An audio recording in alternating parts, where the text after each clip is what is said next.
Yo les trailers, bah voilà, on est arrivé à l'Up en Yvelines. On va aller récupérer le dossard, s'installer tranquillement dans le gymnase pour s'habiller parce que là on a encore trop d'huile. Bon, j'ai beaucoup de sacs sur moi. Bon, je suis un peu maniaque et méthodique. J'ai mon sac à affaires et mon sac d'allègement là. On a eu un peu d'infos. Donc première boucle 55,4 km, deuxième boucle 56,6 du coup.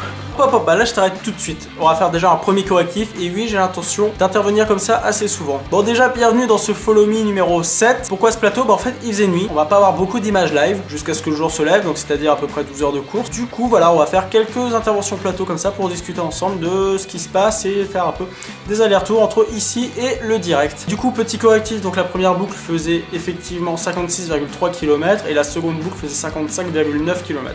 Pour ce qui est du dénivelé positif, on avait à peu près 2000 mètres de dénivelé sur la première boucle et à peu près 1000 à 1300 mètres de dénivelé positif sur la seconde boucle. Je te laisse reprendre la main. Il fait très froid. Il fait très froid. En plus il y a un petit vent bien transperçant, donc je vais pas trop me couvrir pour la première boucle parce que dans l'activité, bon voilà, en général on a toujours chaud. Je vais me couvrir sur la seconde si besoin. Bon, j'ai prévu pas mal de change, bien chaud. Puis voilà, bon, on se retrouve au gymnase, tout ça. Sarah, c'est mon petit stand. Je m'habille tranquillement, on est à vachement à 1h15. Donc voilà.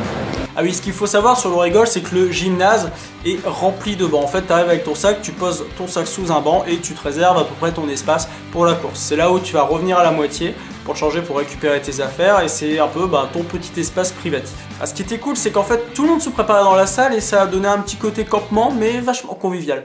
Tiens, je pense que d'ailleurs, c'est l'heure du briefing.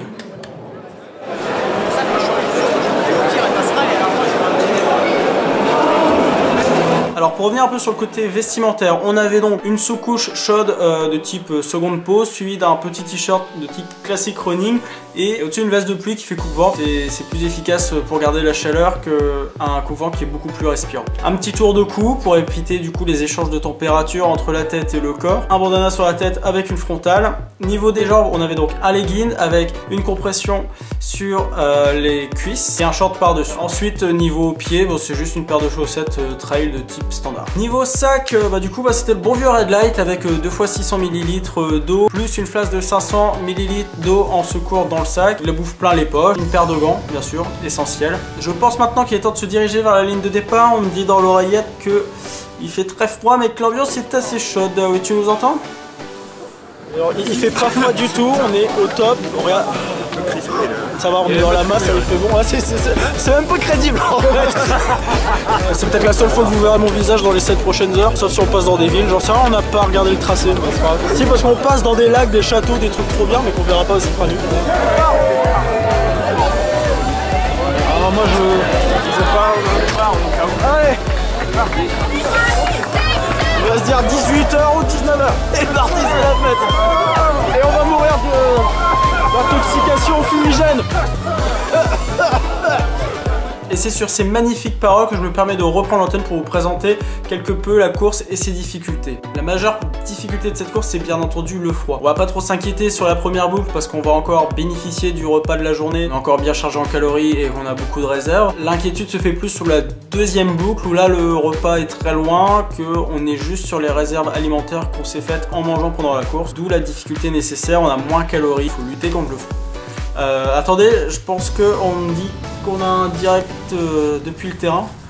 J'aurais bien fait la blague, plus que 100 km, mais ce serait pas drôle. Premier pot de passage dans 2. Je vois que donc pour l'instant tout va bien. De fait, pour revenir sur le sujet de l'autonomie, c'est parce qu'il n'y a que 3 ravitaux sur la course. Le premier à 30 qui est seulement un point d'eau et le second à 56 km au gymnase qui est complet avec chaud, froid, boisson, tout ce qu'on veut. Ensuite le troisième se trouve au kilomètre 84 et qui est également un point d'eau. Donc on peut considérer qu'on a quand même une énorme autonomie, que ce soit en termes d'eau que en alimentaire. Je signale que nos camarades arrivent au premier ravito, donc on va laisser reprendre les rênes de l'antenne pour quelques instants. Merci. On verra rien mais on s'en fout. Oh putain, il y a une file d'attente de 25 minutes. Quoi? Oui. Tout le monde de passer par moi. C'est bon? C'est bon? C'est bon. Merci. Bon, on va boire, manger des sandwichs, tout ça et c'est reparti pour 25. Et comme vous avez pu le voir, il y a énormément de monde sur ce premier ravito parce qu'en fait les deux courses, le 55 et le 112, sont partis en même temps. Et de fait, on se retrouve assez nombreux sur ce chemin qui sont aussi principalement des singles. Donc c'est assez difficile de trouver son rythme. Mais je vais laisser nos amis prendre la relève du coup pour nous expliquer ça pour leur débrief post-première vidéo. Bon, on a passé le premier 30 en 3h44. Voilà, tout ce qu'on m'a dit sur le rigole, c'est vrai. Il fait froid, on a faim. Heureusement, il y a à manger là. Il y a un peu à manger, c'était pas prévu, mais ça fait plaisir. Mais c'est tendu, on sait pas comment se couvrir, on sait pas comment s'habiller. On se prend les changements de température assez brutal et le terrain il est super, mais c'est toujours dans la relance. On monte, on descend, on monte derrière. Et là il nous reste 25 bornes pour arriver au point soupe. Après on va partir pour la deuxième boucle. Un truc à dire? On est un peu froid là. On va pas couvrir. Ah ouais, attends, j'ai un sandwich chez moi, bon je mange. Ça roule, tout à l'heure. Merci pour ce point. En effet, la nuit continue et les températures ne vont pas en augmentant. Dès que tu t'arrêtes, tu te refroidis de manière instantanée, c'est assez dingue. 5 minutes de pause au ravito et tu sens déjà plus tes doigts. Pour parler du côté cassant, on va regarder un peu la courbe de dénivelé. Du coup, on constate qu'il y a énormément de bosses, de petites bosses. Et ce qu'on me dit, c'est que c'est assez marrant parce que quand on arrive en bas d'une côte, effectivement, on arrive à suivre les frontales, savoir où on va monter, où on va descendre. Du coup, ça donne déjà un aperçu de la course. À défaut, il fait nuit, on n'a pas vraiment le temps de voir ce qui se passe malgré le terrain qui est quand même très sympathique. Ce qui est malheureux, c'est qu'on ne voit vraiment pas ce qui nous entoure. Toutes ces bosses, donc fait qu'on est toujours dans la relance. Une remarque supplémentaire sur le froid, messieurs? Ça brille bien, hein? Tout joli. Et le froid pose plusieurs problèmes majeurs. Tout d'abord, tout gèle. L'eau, les barres de céréales, vos doigts. Donc du coup, le corps va lutter pour essayer de garder la chaleur et donc va cramer de la calorie pour vous fournir de la chaleur. Mais du coup, entre les calories pour les jambes et les calories pour le corps, votre niveau, il descend assez vite. Mais imaginez un peu ça. Vous avez faim, vous mangez une barre de céréales qui, soit dit au passant, vous pète une dent parce qu'elle est complètement gelée. Par-dessus, vous lui mettez une bonne rasade d'eau bien froide. Je vous dis pas la tête de la digestion derrière. Oui, on retourne au live. Oh, c'est ce que je vais vous dire. Ah, attends. 5h36, c'est 1004,5 GD.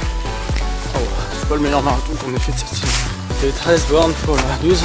Voilà. Le gros ratito là, ça fait mieux. Ah, merci pour ce fidèle rendez-vous qu'on a pu retrouver sur tous les follow me jusqu'ici. Par contre, vous avez entendu la goutte au nez? Un vrai désastre. Tu sais pas si tu dois t'essuyer avec tes gants ou si tu dois t'essuyer avec ton tour de cou. Soit tu refroidis les doigts, soit tu refroidis ton visage. Et ben je vous assure que c'est un sacré dilemme. Tiens, on me dit qu'on revoit le visage de nos amis. On est content. Saint-Péry, enfin le Péry. On est là, presque à la maison du premier tour. Ah, plus qu'à faire la deuxième, tu vois. C'est ça. Bon, on se voit au ravito. Tout de suite. Oui, le ravito approche, il va être temps de reprendre sérieusement d'efforts, de se changer et surtout de repartir. Oui, ça y est, ils arrivent. Allez-y, bravo, ça passe bien.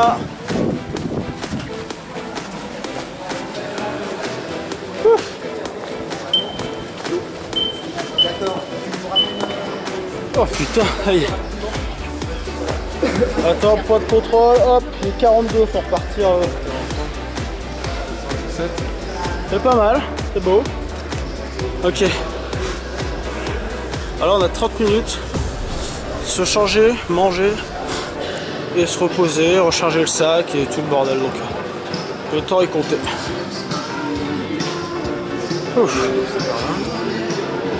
Qu'est-ce que tu veux faire? On commence par la bouffe.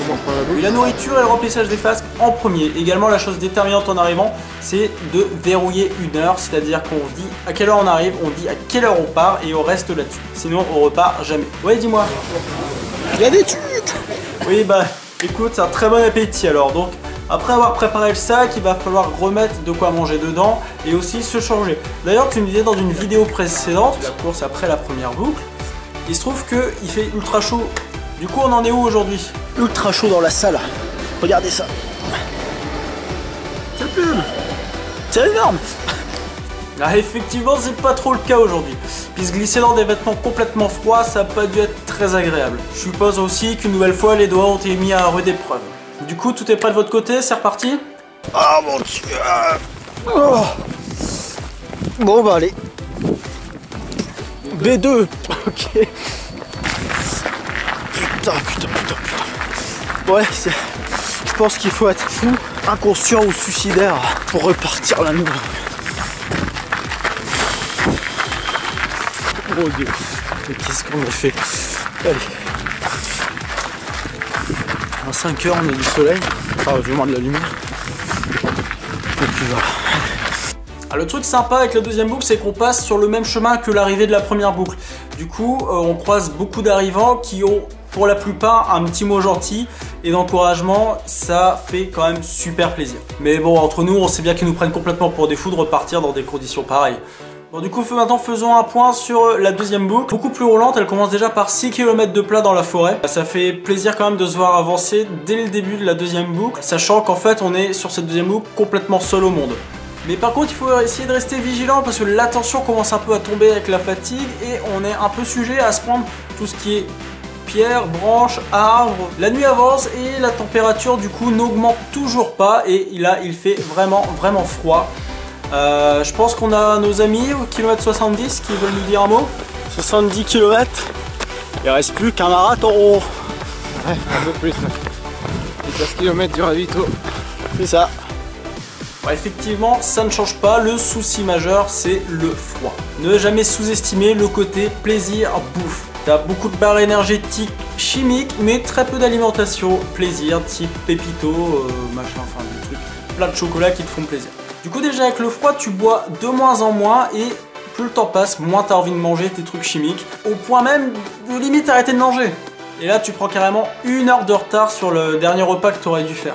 Sauf que du coup, cet état de mou, bah du coup, t'as plus assez de calories dans ton corps pour tes jambes et pour ta chaleur, du coup t'arrives plus du tout à te réchauffer et ton corps essaye juste d'assurer le minimum, c'est-à-dire tes déplacements. C'est la grosse lutte psychologique pour pas lâcher. Et la course au mental, on en a fait, mais là je crois que elle a commencé au kilomètre 30. Mais bon, par chance, on a toujours une petite lueur d'espoir qui s'appelle le jour qui se lève et ça fait vachement plaisir. D'ailleurs, on me signale que nos camarades arrivent au ravito, si je me trompe pas. Ah, il s'est fait désirer, mais on y est. Ah, merde. Avec 2 km de retard, mais je parle à ma caméra, ça va bien. Alors, un thé chaud, c'est juste magique. Il y avait aussi un petit brasero, ce qu'on m'a dit, avec un homme qui était à moitié en train de dormir devant, mais ça c'est le piège, du coup, il faut pas se laisser attraper par la chaleur d'un feu. Parce qu'après, tu repars plus. Bon, je te laisse reprendre la main puisqu'il fait jour. Je sais que tu vas me faire ton petit débrief post-ravito. Et du coup, bon, je vais faire une petite sieste et je te retrouve un peu avant l'arrivée. Et je reprendrai la main du coup pour nos amis. Ravito 3. Check. Bah, je crois que je suis mort 3 fois là. Passé par tous les états possibles et inimaginables. Ça va plus. On a pas trop mal envoyé. 28 bornes, 29,5 en 4h30. On va me dire c'est pas grand chose. On a couru quand on pouvait quoi. Ouais. Je crois que mon corps est plus capable de générer de la chaleur non plus. Un peu hardcore. Mais bon, allez, c'est le dernier segment. C'est le dernier segment. Là, on va décompter les kilomètres au fur et à mesure. Donc, psychologiquement, ça va être bien. Le jour, ça y est. Comme un petit trail. Voilà. Les jambes frontales. Et voilà. C'est parti. Allez, une petite descente pour commencer. On va s'échauffer. C'est bon pour les articulations. En tout cas, c'est une sacrée vacherie street.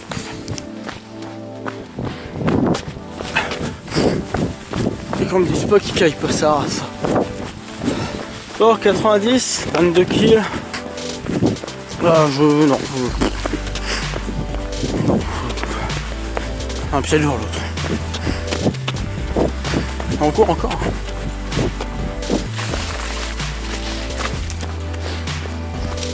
C'est pas de la bombe éphémère. On va avoir passé 12 heures dans la nuit. Ça y est, la nuit. Back in Jurassic. Bon, en tout cas, ça fait plaisir de revoir le monde dans sa globalité et non dans un faisceau de frontal de 70 cm de diamètre. Donc accessoirement mes petites pipettes là, elles sont gelées. En pratique. Pour voir.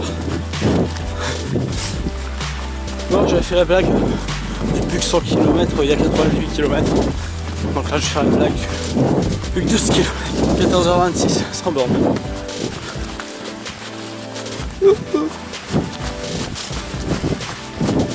Et après cette charmante petite blague, je vais faire un petit descriptif quand même de la fin de cette course. 8 km de plat, l'idéal pour la relance, mais psychologiquement ultra difficile. Tu as froid, tu as faim, t'as pas envie de boire et tu t'accordes simplement avec ton corps pour mettre un pied devant l'autre. C'est déjà pas mal. Mais bon, il faut s'accrocher, il faut pas lâcher. Même si je pense que les 4 derniers kilomètres, c'est là où tu luttes le plus, comme on dit. T'as beau avoir 112 km, le plus difficile, c'est les 5 ou les 2 derniers. Mais à l'arrivée, tu es complètement déconnecté de ton cerveau, tu mets un pied devant l'autre et tu avances en espérant ne pas tomber. Parce qu'il y a quand même un peu l'hypoglycémie qui est pas très loin. D'ailleurs, on me dit qu'on a les images de l'arrivée là tout de suite. Messieurs, je suis au bout de ma vie depuis 8 km. Bien, on y est.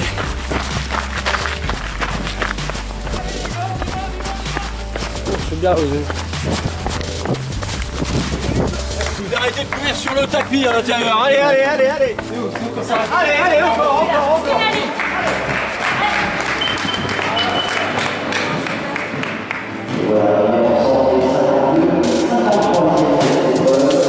Ah, super.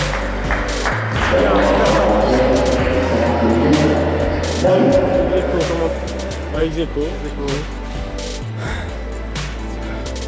Bon, je suis mort. Oui, moi je fais plus grand chose avec mes lentilles.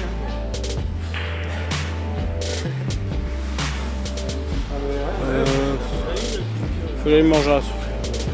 Je suis pas bien du tout. Il y a du fond là de côté. Ça marche, merci. Bravo. Ah, ça, je vais là d'abord. Je me sers de sucre rapide. Hop, hop, hop, stop là.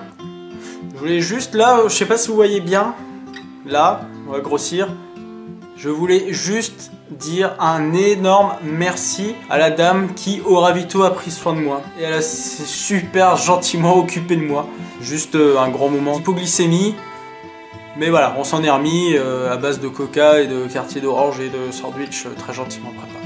Un petit mot de la fin, messieurs, pour clore ce dernier épisode de Follow Me. Et double. C'est la belle veste, hein. C'est pas la classe. 15h46. 53, 54, un truc dans le genre. Je suis plus sûr, on vérifiera les chiffres. Ton sentiment? Bah, moi, on a fait un bon temps, c'est sûr. Donc, ce qu'on avait prévu. Après, comme on a dit, hein, il a fait vachement froid.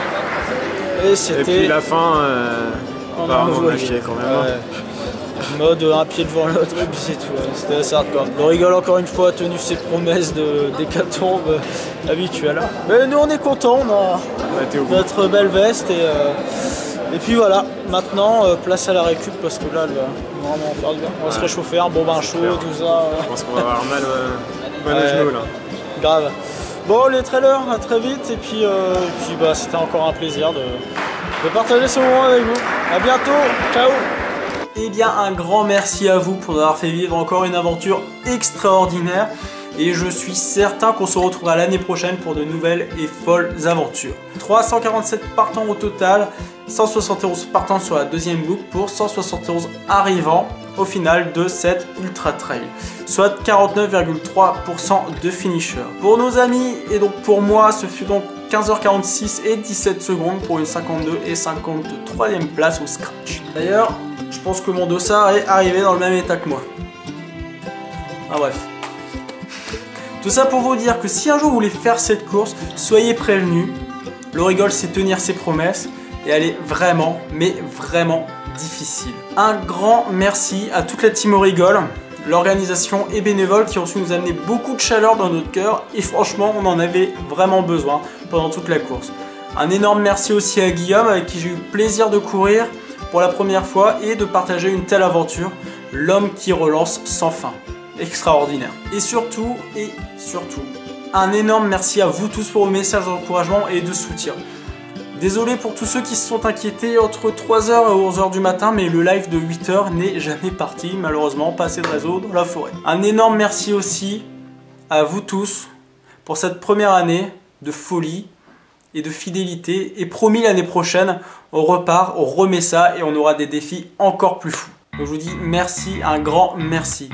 Surtout, prenez soin de vous et profitez bien des fêtes et je vous dis à très bientôt.